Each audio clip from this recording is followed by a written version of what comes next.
Yeah, I bet you think I didn't have a Twins jersey. I do. We got them all in the closet here. And the reason I'm wearing it, you saw the title and thumbnail, the Twins made a big splash today. They went out and they traded for Sonny Gray of the Cincinnati Reds in exchange for Chase Petty. Chase Petty, of course, first round draft pick by the Twins last year in the MLB draft. And he's a really, really talented prospect that I'm going to go into why it's a really nice haul back for the Cincinnati Reds. But let's talk about the Twins team here, who just before last year was one of the favorites, if not the favorite, to win the AL Central. What did they need? They needed pitching. And how did they fix that? They traded Nelson Cruz last year, brought in Joe Ryan in another arm, which is going to help them a lot. They brought in Dylan Bundy, who definitely isn't a frontline starter by any means, but for a depth arm, not too shabby. And now you go get a guy like Sonny Gray to add to this rotation. The Twins are putting together a really strong team, especially if Byron Buxton's healthy. IKF is a guy that they added yesterday when trading Mitch Garver, who gives them a much stronger defense up the middle at shortstop. He's a Gold Glover over there. And you get Sonny Gray. They're adding a lot of wins to this team. And honestly, if you're a gambling man, the over-under's at 75.5 right now. You gotta hammer the over right now. I did, because to me, the Twins are at least a 500 team right now making this move for Sonny Gray.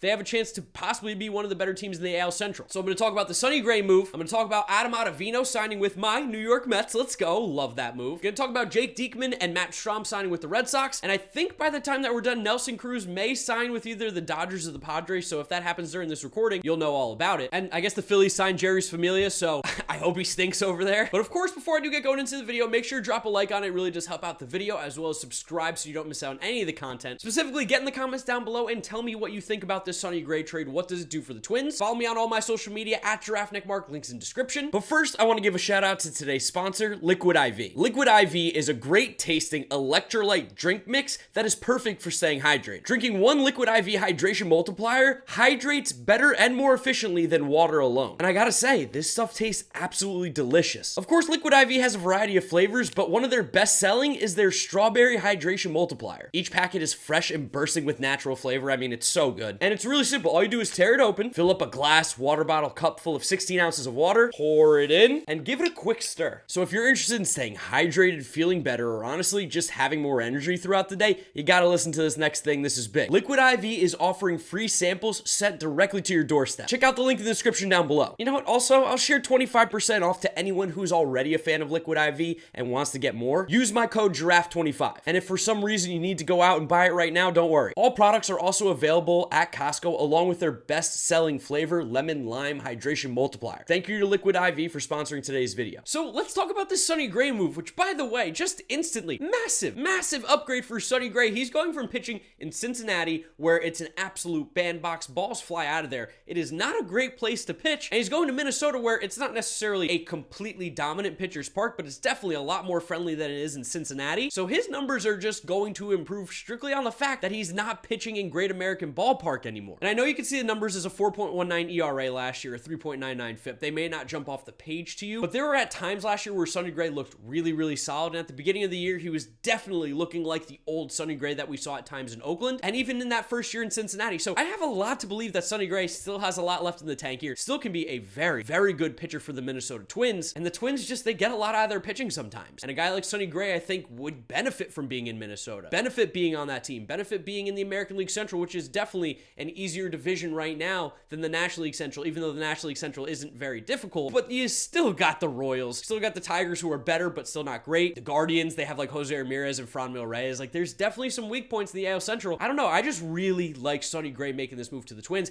It feels like one of the pieces that they needed in order to get to that next level. Something that we felt like the Twins didn't do last year was necessarily improved. They kind of stayed the same. And something I always like to say is if you're not getting better, you're getting worse. And you kind of saw that with the Twins, considering how they finished last season. But they are making a clear and conscious effort right now to get better. Yes, they traded Mitch Garver, but they upgraded their shortstop position, which they didn't really make weaker behind the plate by trading Garver, because they have Jeffers, who they like a lot and is very strong defensively. You lose a little bat to gain defense at both positions, essentially. And then Sonny Gray on the rotation. Like, there's a bunch of stuff that Sonny Gray did really well last year. I talked about hard contact rate a lot with Chris Bassett. Sonny Gray had the 7th lowest hard contact rate in all of Major League Baseball last year. And again, for those of you who don't know, hard contact rate is balls hit 95 miles per hour or harder. In terms of xERA, 3.3, he was 19th best in baseball. xWOBA, 17th best. Like, there are clearly numbers that show that he pitched better than what the actual traditional statistics say. And I think the Twins knew this. I think they were smart, and they were like, let's go get a guy who can be a legitimate ace in our rotation, or at the absolute worst, a number 2. And like Ken Rosenthal said, while this rotation maybe isn't the greatest on paper right now. They have a lot of depth, and there is some strength in their pitching here. Sonny Gray, good. Dylan Bundy's going to eat innings. He's going to be a depth guy for you. Joe Ryan looks like he could be the real deal. Joe Ryan looks really, really good. Bailey Ober does a lot of things well. Randy Dobnak is a great depth piece. Lewis Thorpe, Griffin Jackson, a lot of good depth arms. They probably need to go get one more. I'd love to see the Twins make a move for like Zach Greinke. I really do. I think that would be a huge pickup for them. But there's still a lot of arms available for them that they can add to this rotation, along with the young arms that they have in the farm system that might come up, like a Juan Duran. I think the Twins are in a really good place right now. I think they're definitely going to have over 75.5 wins, which is the current line on DraftKings. So again, if you can make bets, I would on that. And this is a nice move. Now, let's talk about what the Reds got back, because they got a pretty good pitcher in Chase Petty. Chase Petty, first round pick out of New Jersey, throws 101 miles an hour. And of course, we know that the Reds, they're a pitching factory. They just pump out pitchers. They're one of the smarter organizations in terms of pitching.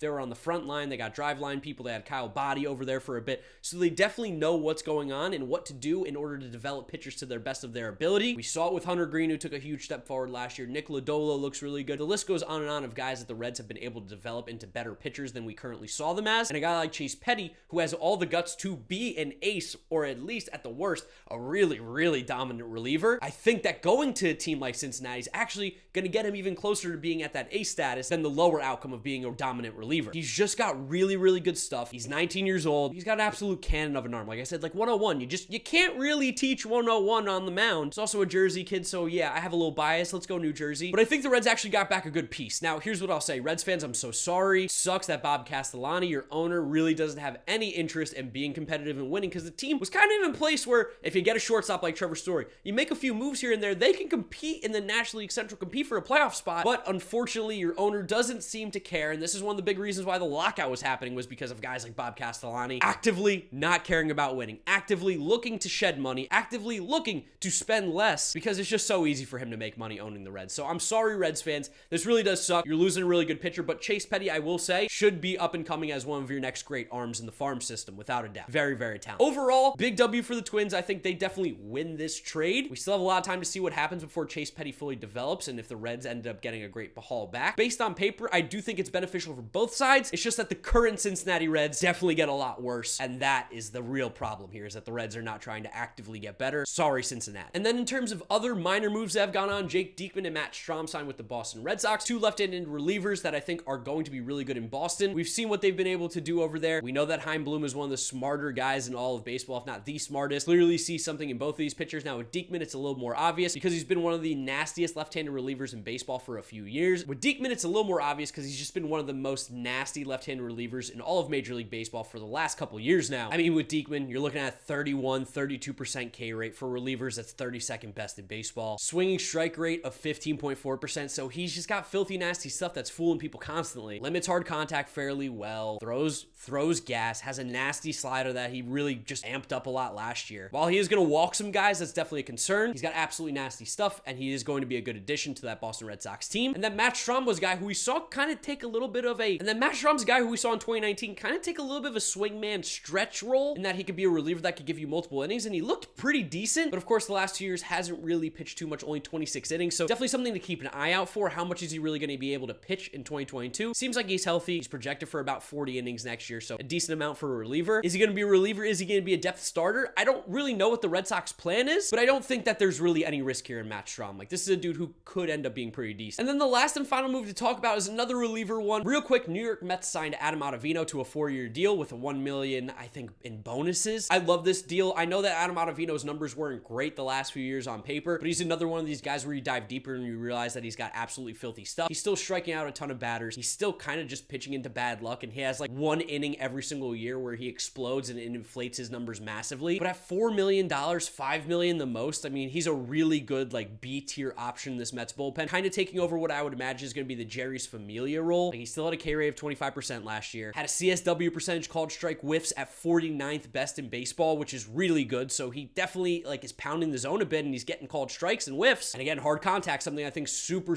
important. And you're seeing a lot of the guys that have been mentioned recently limit the hard contact. 27th in Major League Baseball last year at 17.3%. So I think there's a lot of good from Ottavino. He's not coming in to be the closer. He's not coming in to be the setup. He's not even coming in to be the 7th inning guy, most likely. He's coming in to be a depth bullpen arm for this New York Mets team, and I do think in the depth spot, he's going to be extremely effective. Still has an absolutely filthy, devastating slider, and pitching in Citi Field is always a huge plus, because we know it's one of the hardest places to hit and get actual positive outcomes from. For a guy who limits hard contact in a stadium that doesn't give up hard contact, for a team that has good defense behind him, I would imagine Adam Ottavino, as long as he's still healthy and sharp, gonna have a pretty good year in the Mets bullpen. And like I said earlier, I know Nelson Cruz was mentioned to be signing either with the Padres or the Dodgers any minute now. That was coming in from Mark Feinsand, but I'm coming towards the end of this video here and we haven't heard anything. Personally, I think the Padres probably need him more than the Dodgers, but if he goes to the Dodgers, adding that bat to the lineup as a DH, that is scary. That is scary having Nelson Cruz in that already dominant offensive lineup by the Los Angeles Dodgers. So be interested to see where he goes. Definitely keep an eye out for it. If you're watching this video right now, Foolish Baseball's coming over today, so if there's any other big moves that happen and I need to record a video, you'll be seeing him appear in here. Otherwise, keep an eye out for the next buy or sell video on the channel, because that definitely will be featuring Foolish on there. Drop a like on the video if you guys did enjoy it. Subscribe to the channel if you like what you see here and you want to stay up to date with all baseball content. Follow me on all my social media at GiraffeNeckMarc, links in description. That's where I'm going to wrap it up, guys. You know the drill from here on out. This is my video about Chris Bassett going to the Mets yesterday, as well as if you didn't see the Carlos Rodon video, go ahead, give that a click, see what I'm saying about all these moves made. Thank you guys for watching, and I'll see you all tomorrow for another video. Bye.